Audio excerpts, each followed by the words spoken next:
Senhor nosso Deus, te agradecemos por nos ser confiado esta obra e tens fortalecido as nossas mãos, Senhor. E agradecemos por todos, Senhor.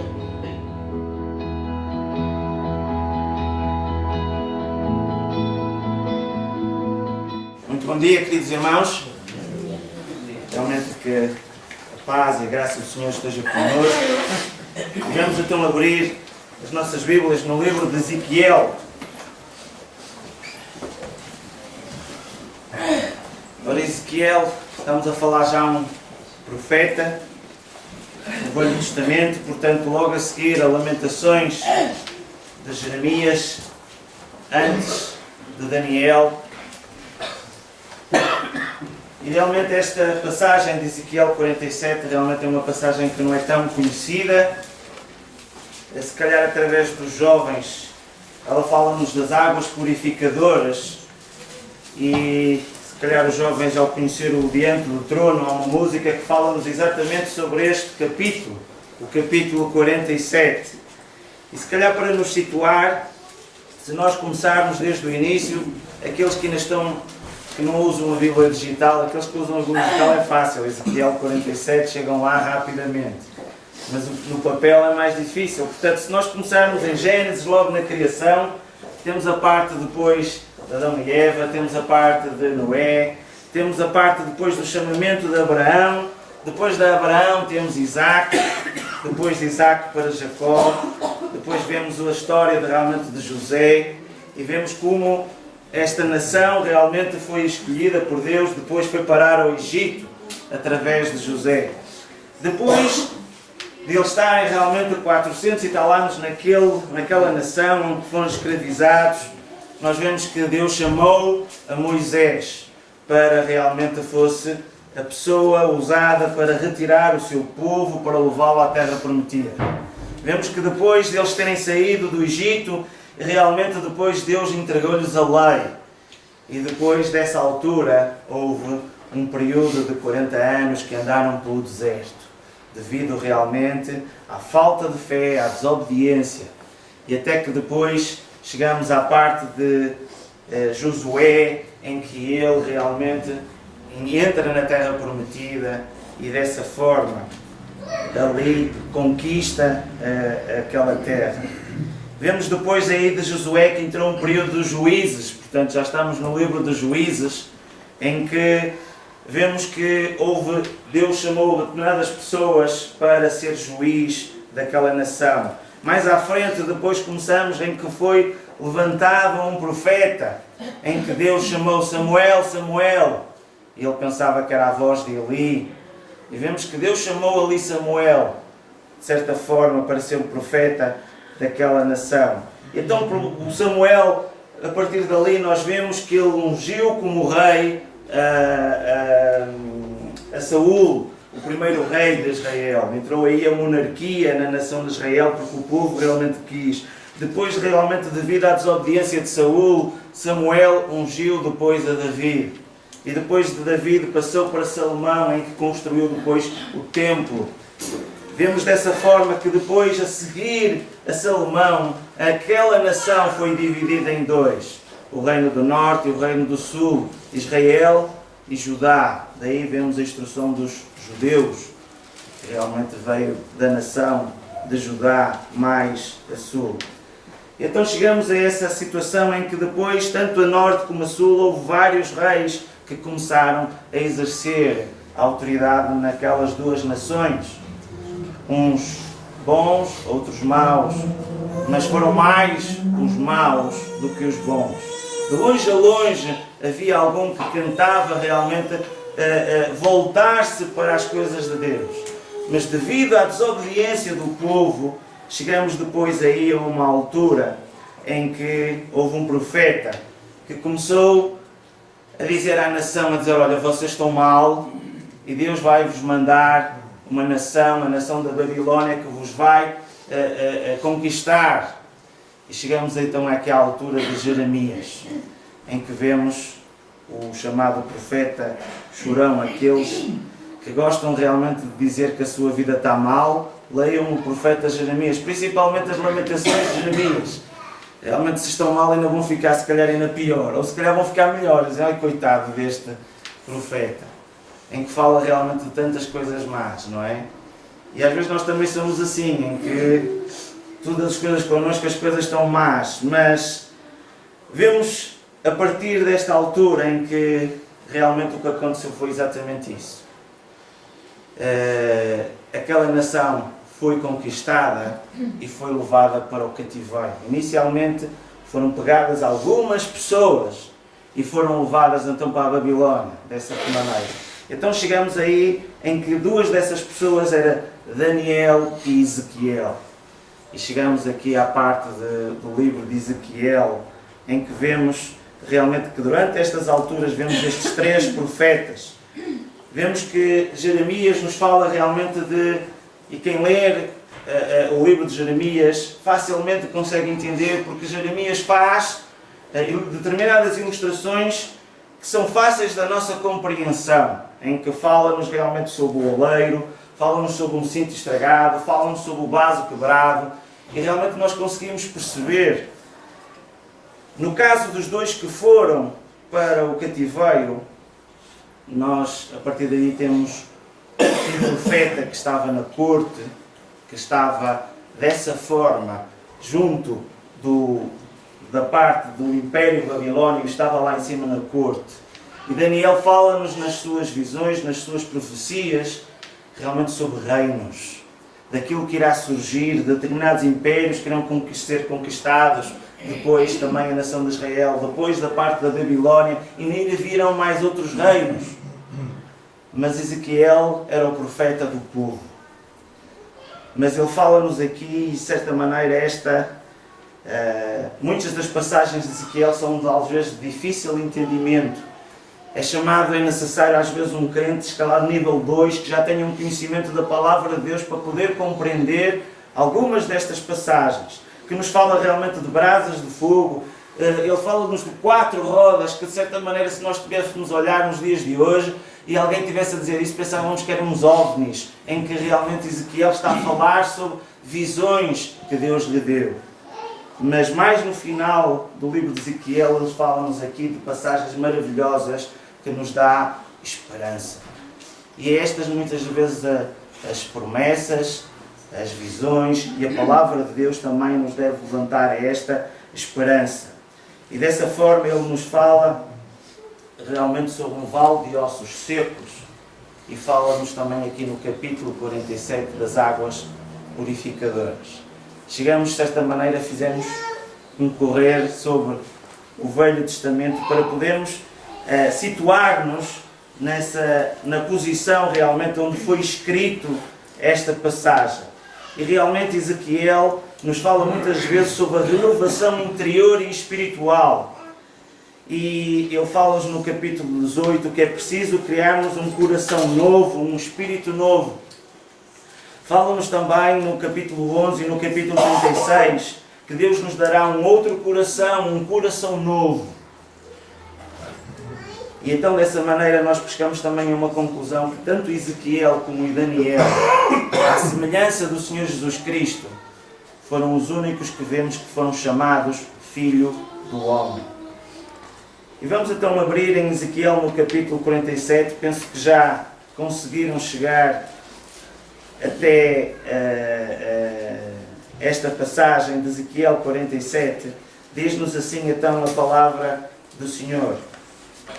Depois disto, o homem me fez voltar à entrada do templo, e eis que saíam águas de debaixo do limiar do templo para o oriente, porque a face da casa dava para o oriente, e as águas vinham de baixo, do lado direito da casa, do lado sul do altar. Ele me levou pela porta do norte e me fez dar uma volta por fora, até à porta exterior, que olha para o oriente. E eis que corriam as águas do lado direito. E saiu aquele homem para o oriente, tendo na mão um cordel de medir. Mediu 1000 côvados e me fez passar pelas águas, as águas que me davam pelos tornozelos. Mediu mais 1000 e me fez passar pelas águas, as águas que me davam pelos joelhos. Mediu mais 1000 e me fez passar pelas águas, águas que me davam pelos lombos. Mediu ainda outros 1000 e era já um rio que eu não podia atravessar, porque as águas tinham crescido, águas que se deviam passar a nado, rio pelo qual não se podia passar. E me disse: vistes isto, filho do homem? Então me levou e me tornou a trazer à margem do rio. Tendo eu voltado, eis que à margem do rio havia grande abundância de árvores, de um e de outro lado. Então me disse: estas águas saem para a região oriental e descem à campina e entram no mar morto, cujas águas ficarão saudáveis. Toda a criatura vivente que vive em chamas viverá por onde quer que passe este rio, e haverá muitíssimo peixe, e onde chegarem estas águas tornarão saudáveis as do mar, e tudo viverá por onde quer que passe este rio. Junto a ele se acharão pescadores, desde Engedi até Englane. Haverá lugar para se estenderem redes, e o seu peixe, segundo as suas espécies, será como o peixe do mar grande, em multidão excessiva.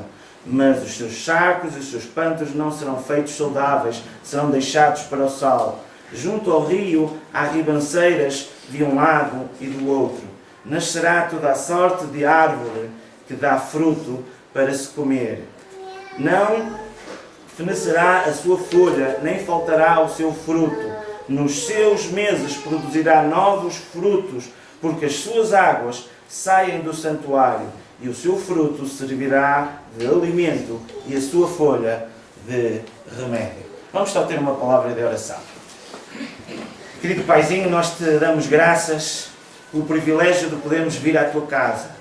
E realmente queremos te agradecer por estes momentos aqui, por a presença de cada um, mas queremos te agradecer principalmente pela tua presença no nosso meio. E queremos realmente te pedir que nos possas falar aos nossos corações, que possas abrir a nossa mente, o nosso coração, para que de certa forma, através do teu Santo Espírito, Senhor, tu possas realmente lançar a tua semente, tu possas falar aos nossos corações e possas produzir fruto na nossa vida, Senhor. Realmente que tu te manifestes, nos fales, em nome do Senhor Jesus Cristo.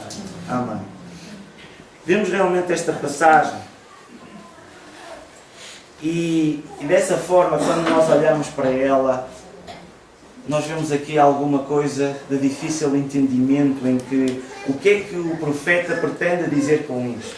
Mas realmente esta visão não é uma visão única daquilo que ele está a descrever. Se nós fôssemos para o fim da Bíblia, logo no Apocalipse, no capítulo 22, nós víamos exatamente a mesma passagem. Se os irmãos quiserem ficar a marcar a Bíblia em Ezequiel 47 e folhear até ao final, mesmo no final, no capítulo 22, nós vemos logo uma passagem exatamente semelhante a esta, que nos fala: então me mostrou o rio de água viva, brilhante como cristal, que sai do trono de Deus e do Cordeiro. No meio da sua praça, de uma e outra margem do rio, está a árvore da vida, que produz 12 frutos, dando o seu fruto de mês em mês, e as folhas das árvores são para a cura dos povos. Nunca mais haverá qualquer maldição, nela estará o trono de Deus e do Cordeiro. Os seus servos o servirão, contemplarão a sua face, e na sua fonte está o nome dele. Então já não haverá noite, não precisam eles de luz de candeia, nem luz do sol, porque o Senhor brilhará sobre eles e reinarão pelos séculos dos séculos. Vemos exatamente a mesma passagem, conforme nós víamos na situação de Ezequiel. E aqui realmente nos fala destas águas, e uma das características que nós vemos, não fala de águas paradas. Ele fala de águas que são correntes de águas.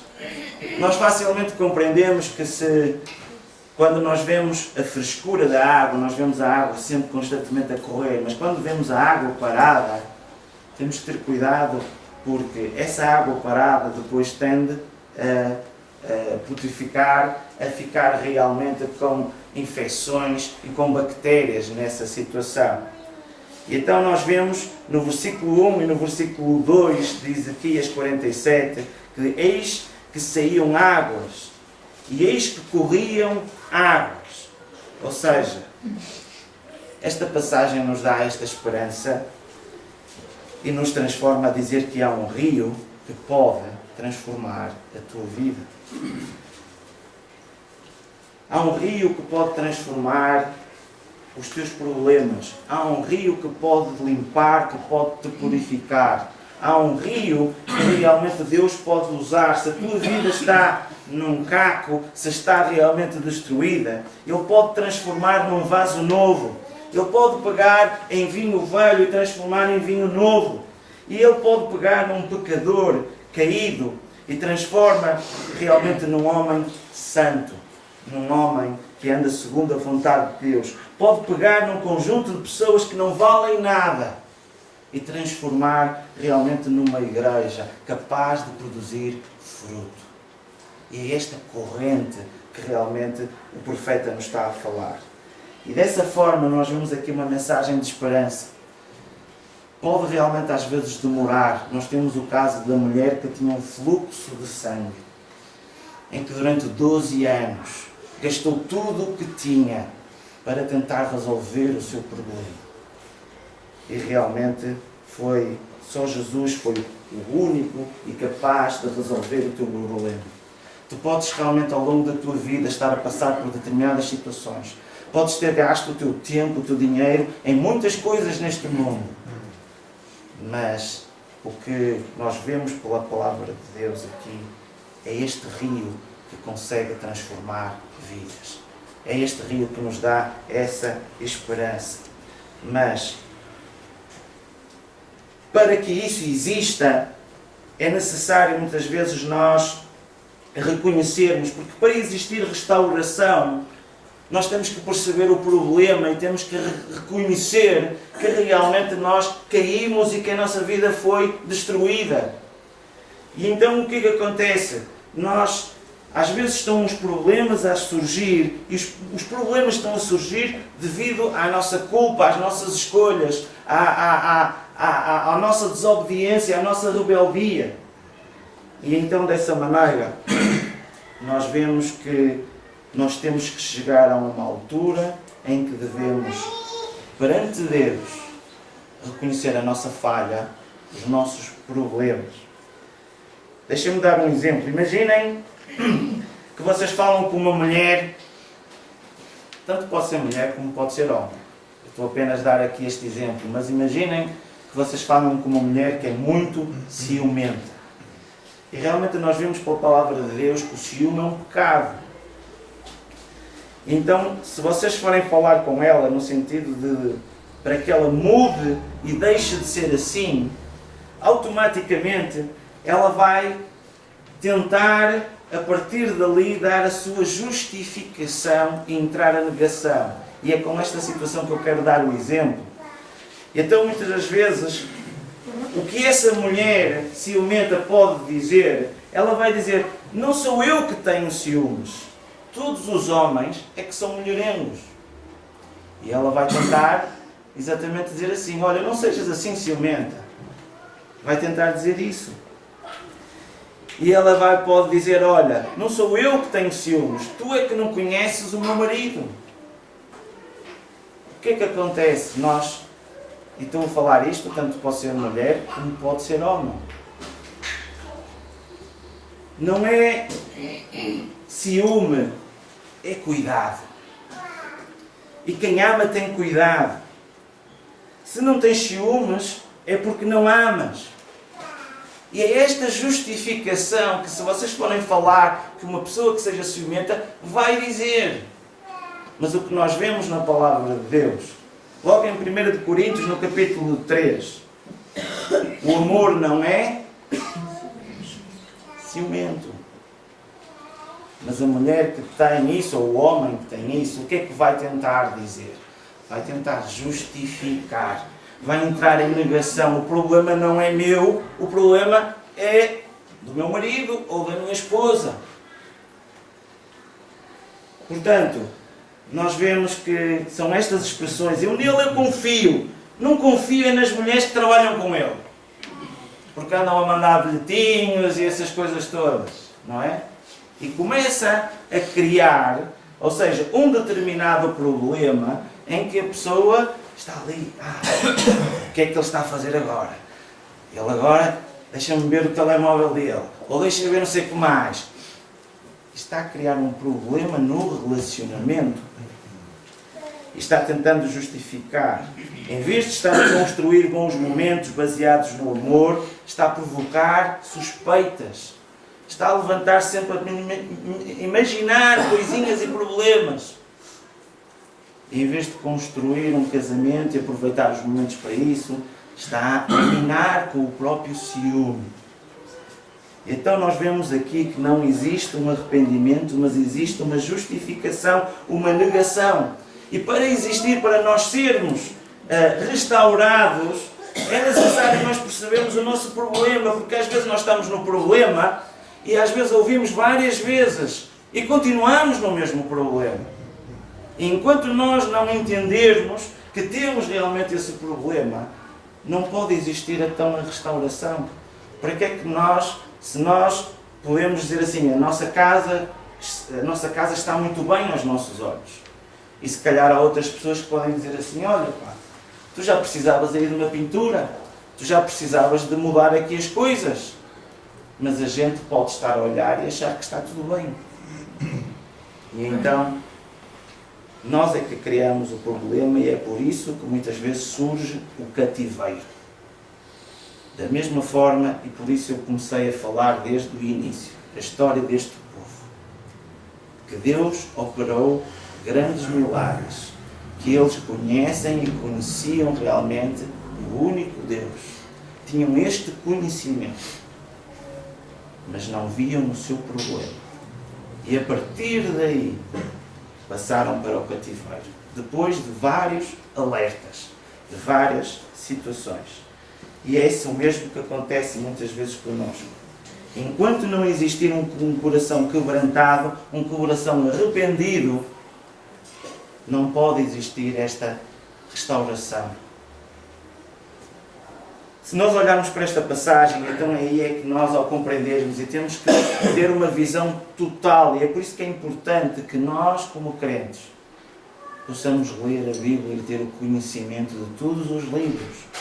Porque Deus nos fala e explica ao longo de várias passagens. Nós vemos logo aqui no início que nos fala de um rio que sai da casa do Senhor. E esta casa realmente é que nos fala o apóstolo Paulo, em 1 Coríntios, no capítulo 13 e no versículo 16, diz: não sabeis que sois santuário de Deus e que o Espírito de Deus habita em vós. Quando nós olhamos para este santuário, nós automaticamente nós vemos que a partir do momento que nós aceitamos o Senhor Jesus Cristo, a partir dessa altura nós somos selados pelo Espírito Santo e Deus habita em nós. Passamos a ser o santuário, a casa de Deus. E de onde é que saíam estas águas? Da casa de Deus. Nós, como crentes, temos que automaticamente brotar estas correntes de água. Vemos no caso do Joel, também nos fala exatamente a mesma situação. O profeta diz, no Joel, no capítulo 13, versículo 18, e há de ser que naquele dia os montes destilarão mosto e os outeiros manarão leite, e todos os rios de Judá estarão cheios de água. Sairá uma fonte da casa do Senhor. E é dessa forma que nós, quando estamos a falar da casa de Deus, do santuário de Deus, temos que nos incluir a nós como crentes. E essa água tem que sair de nós. Vemos que João, o evangelista, nos fala exatamente, e o Senhor Jesus Cristo nos fala, diz-nos: quem beber da água que eu lhe der, nunca mais terá sede. O Senhor Jesus Cristo estava aqui a falar para a mulher samaritana, em que ele queria de beber, e ela dizia: como é que tu podes buscar água se não tens nada para ir buscar? E o Senhor Jesus está a falar aqui de uma outra água, e diz-nos aqui: pelo contrário, a água que eu lhe der se tornará nele uma fonte de água a jorrar para a vida eterna. E é dessa forma, a partir do momento em que nós temos ou estamos em Jesus, nós temos essa fonte de água. E nós podemos olhar para nós próprios e dizer: como é que está a nossa fonte? Ao longo dos anos, eu fui visitando algumas fontes. Eu lembro quando era pequenino que havia uma fonte lá perto de casa que, em vez de nós comprarmos água engarrafada, íamos lá buscar.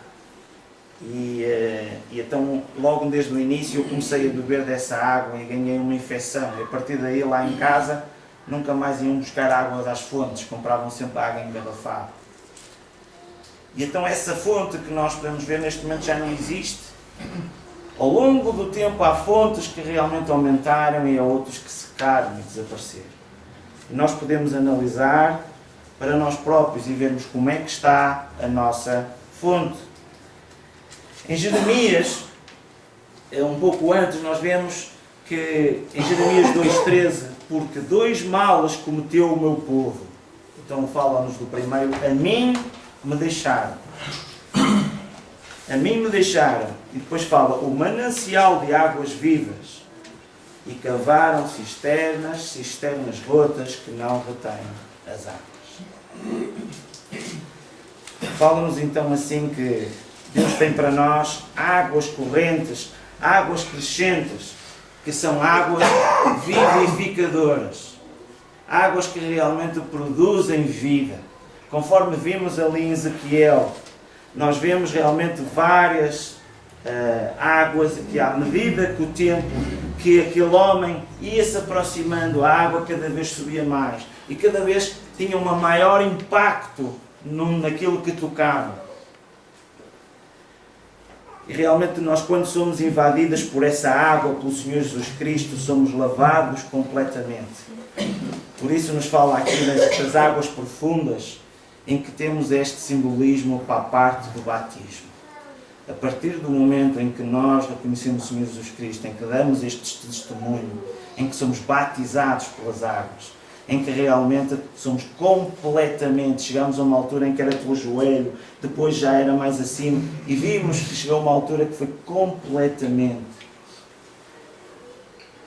E quando somos imersos em Deus, Ele nos purifica, nos traz vida onde havia morte.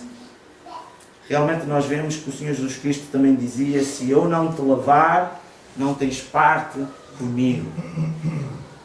Estava o Senhor Jesus Cristo, antes da ceia, a lavar os pés aos discípulos. E Pedro dizia que não, que nunca me havias de lavar os pés. Então Jesus diz exatamente esta passagem: se eu não te lavar, não tens parte comigo. Se tu não passares por estas águas, se tu não aceitares o Senhor Jesus Cristo, não podes depois um dia estar com Ele. Mas nos fala aqui também sobre a purificação dos pés, mas fala-nos também que muitas das vezes nós temos que ser purificados, porque às vezes nós sujamos os nossos pés. O nosso corpo já pode estar lavado, mas muitas vezes temos os pés sujos. E o Senhor Jesus Cristo dá-nos aqui, neste exemplo de lavagem dos pés, para nós nos ajudarmos uns aos outros e lavarmos os pés uns aos outros. E de certa forma nos ajudarmos uns aos outros nesta purificação que é a Igreja, que ela tem que se manter pura e santa até que o Senhor venha. Vemos também que havia uma grande abundância de árvores, vemos aqui no versículo 7. Vemos também que o mar morto torna-se saudável. Vemos que tudo viverá por onde passar o rio e haverá abundância de peixes, de enxames. Vemos também que haverá a presença de pescadores, onde nos fala realmente de sustento, de alimento, realmente de uma multidão excessiva. E dessa forma, realmente, nós vemos toda a sorte de frutos e de alimentos, já no versículo 12, e fala-nos também de outra situação, que é o caso da cura, no versículo 12. E quando olhamos para os peixes e frutos, vemos aqui as colheitas. Vemos também que fala realmente sobre a morte e a vida, que vemos aqui a ressurreição do Senhor Jesus Cristo, que venceu a morte e nos dá essa vida. E então, quando nós olhamos para estas colheitas e quando passamos por estas águas profundas, Deus nos dará esta grande colheita de vidas para o seu reino. Isto nós estamos a falar de um avivamento. Só fará sentido viver se for para gerar frutos, e muitos frutos. Temos sido frutíferos. O Senhor Jesus Cristo, em Lucas, no capítulo 6, nos fala realmente sobre a árvore, em que diz que não há árvore boa que deu fruto, nem tampouco árvore má que deu bom fruto. Portanto, cada árvore é conhecida pelo seu próprio fruto, porque não se colhem figos de espigueiros, nem dos abrotos se vindimam uvas. O homem bom, do bom tesouro do coração tira o bem, e o mau, do mau tesouro tira o mal, porque a boca fala do que está cheio o coração. O que é que nós temos falado? Agora, ultimamente, fala-se de futebol. Depois vemos as situações dos partidos. Vemos a situação ou das novelas ou dos filmes. O que é que sai do nosso coração? Será que aquilo que nós falamos com os outros, será que sai alguma água viva, alguma corrente de água que nós podamos falar aos outros? Ou continuamos a viver e a nossa fonte está seca, que não sai nada da nossa boca? Significa que o nosso coração não está em Jesus. Nós não estamos dessa forma vivos a produzir fruto.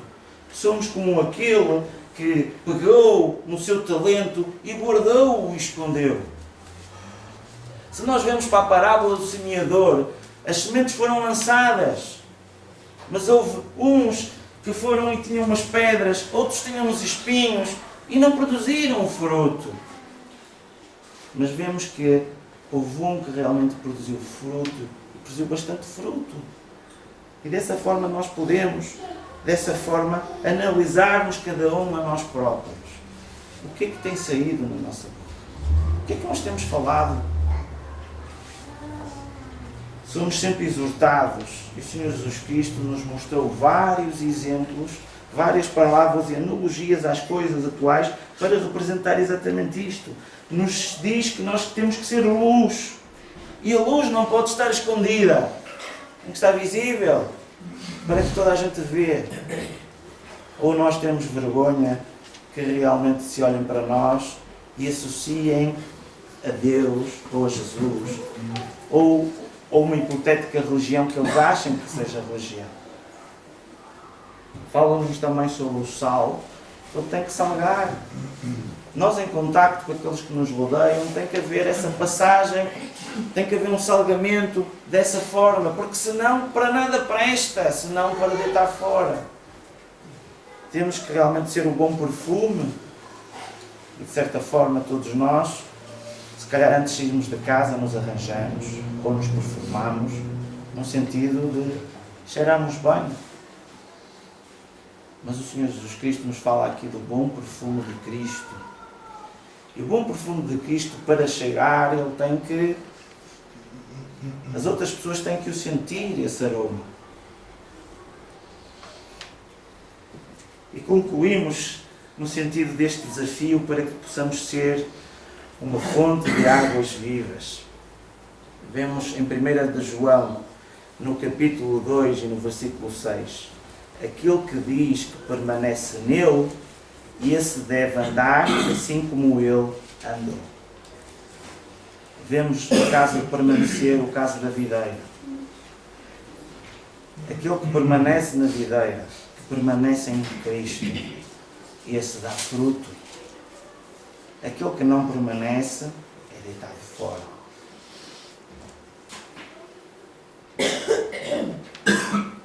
Podemos ver também, aqueles que quiserem abrir, em João no capítulo 7, e vou terminar com esta passagem. No Evangelho de João, no capítulo 7, e no versículo 38,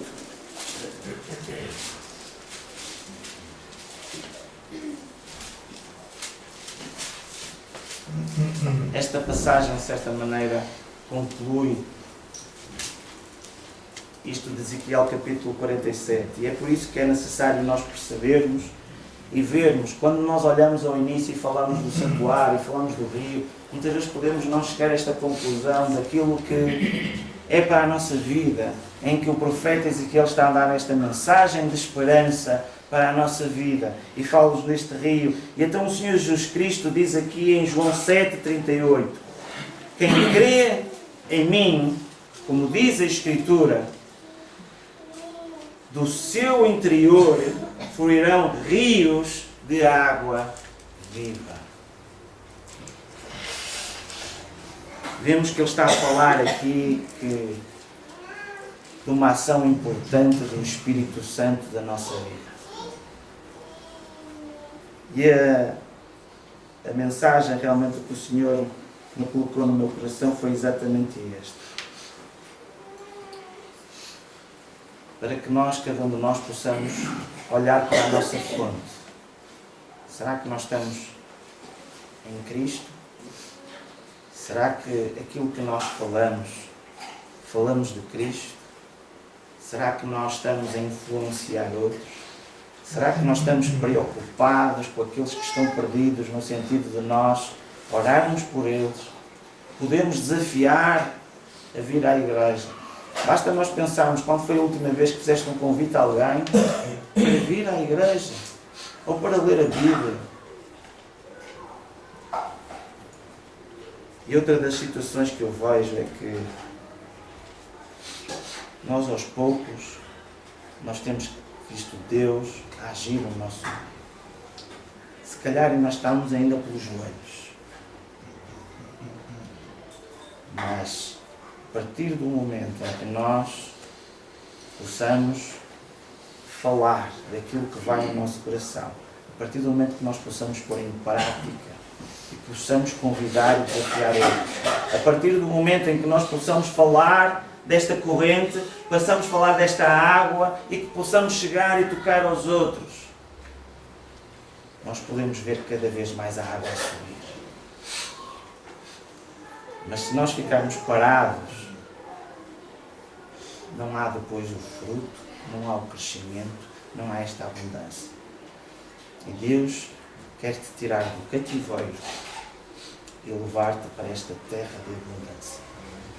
E a partir daí tens que te negar a ti próprio e simplesmente cumprir a vontade de Deus. Como é que estão as tuas escolhas? Existe uma atividade, existe outra, existe outra. Nós, através até das redes sociais, nós vemos várias atividades, nós vemos vários anúncios e várias coisas. O que é que tu optas? O que é que tu optas na tua vida? Seria muito importante se nós nos lavássemos os pés uns aos outros, nos ajudarmos uns aos outros, mas também possamos falar aos outros e que realmente este rio comece a aumentar e a subir. E haja um reavivamento, haja realmente crescimento. Mas isso depende de cada um de nós. Da mesma maneira que Deus usou homens e mulheres no passado, somos nós agora o presente que Deus quer usar. Somos as suas ferramentas. Somos nós que agora devemos passar à prática e devemos falar. Vamos fechar os nossos olhos e terminar com uma palavra de oração. Queremos te agradecer, Senhor, pela tua palavra.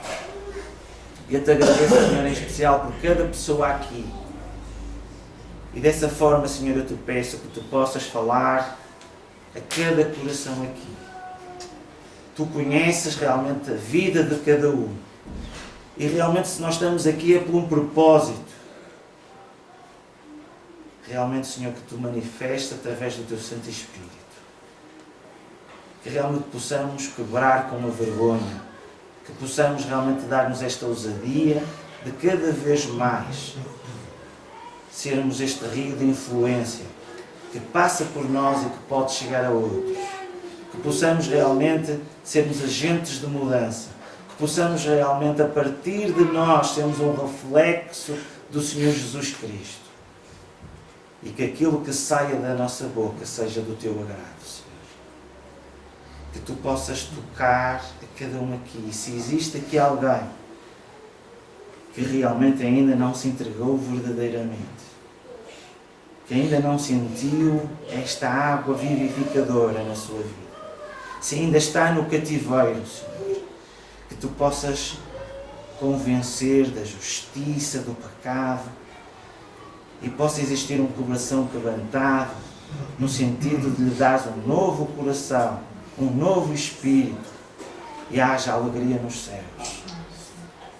Senhor, que Tu possas operar no nosso meio, que Tu possas operar na Tua igreja, que possa existir esta vivificação, que Tu possas usar homens e mulheres e levantá-los no sentido de realmente cumprirmos o Teu propósito, de fazermos a Tua vontade.